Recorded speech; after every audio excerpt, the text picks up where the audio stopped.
students who do anonymous random acts of kindness for the staff and students at Pitt River Middle School for the past 6 months. The idea for the Breakfast Club came when I went to a workshop on social responsibility with Dr. Kimberly Schonert-Reichel. I had just come from a presentation where the Dalai Lama was here in Vancouver, and a group of scientists shared with us the latest research findings and how you can be happy. And they talked about the benefits of altruism for creating happiness or promoting happiness. And that was the research I shared with the group. To be happy, you actually help others. When I left the conference, I felt like I wasn't doing enough to teach my students about social responsibility. Do they even know what it is?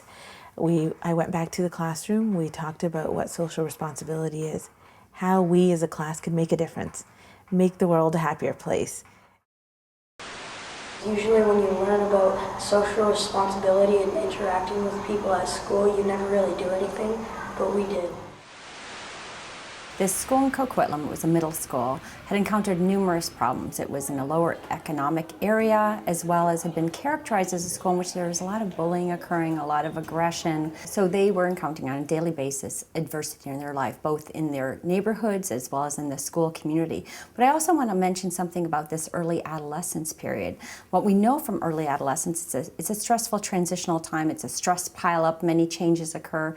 And in fact, some say that there are more changes that occur in such a short time span than any other time in the life cycle, except for maybe the first year of life. And so there's a lot of other factors that stress these kids. The class came up with the idea of doing random acts of kindness for the staff at the school. The students got to work, complimenting teachers, holding doors, and the teachers were quick to express their gratitude. The kids said, you know what? We didn't want to do this to get thanked, so maybe we should make an anonymous club and call ourselves a Breakfast Club and secretly do stuff. First came anonymous thank you notes for all of the staff, not just the teachers. Then the Breakfast Club wanted to give teachers something they all loved, coffee. They approached the local Starbucks to ask for a donation, and they were surprised and delighted when Starbucks said yes. This was amazing. The teachers were happy, they got coffee. The Breakfast Club was happy. They were able to achieve this. Then right away they were like, what should we do next? As Christmas approached, the Breakfast Club wanted to give gift bags to the staff, 52 bags in all. Local merchants were so generous with their donations that the students went one step further. They gave a gift to every student in the school, 500 in all. I felt as though I contributed a whole lot to the school, so when I saw their smiles on their faces, I felt good of what I did. Suddenly, the local newspaper got a hold of this story and articles started appearing. The community was aware of this. More donations started coming in. Somebody donated a Christmas tree for the Breakfast Club to decorate for the staff, which was amazing. Suddenly, parents were reading about this. People were contacting the school wondering what was going on. What is the Breakfast Club? People were curious to find out who it was. So it was amazing how the story suddenly went from one classroom to the entire community.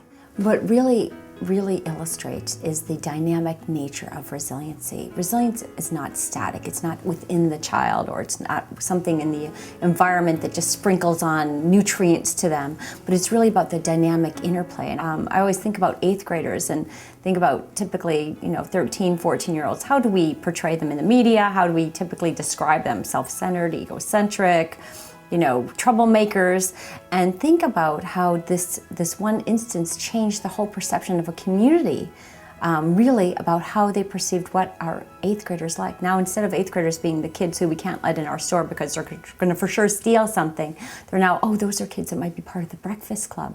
Those kids who've been doing all that nice, wonderful giving things for others. Then the Breakfast Club decided that all of the students in the school should have a chance to share the experience of giving. Each class was assigned another class for whom they would perform random acts of kindness.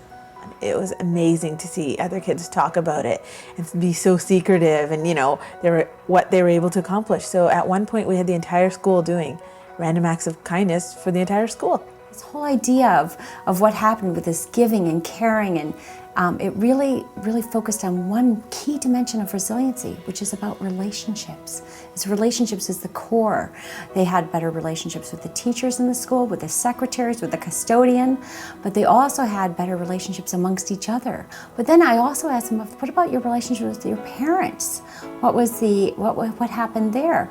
And one girl, I remember her telling me, she goes, I'm just happier, I feel better, I go home, I don't fight with my parents as much as I did before. The Breakfast Club was making a big difference in their school. Still, their identity was unknown. And I think their own sense of purpose and sense of agency gave them the wherewithal to go ahead and then put the challenge before the school. We will raise, if we raise 1,300 items for the food bank, the Breakfast Club will reveal itself.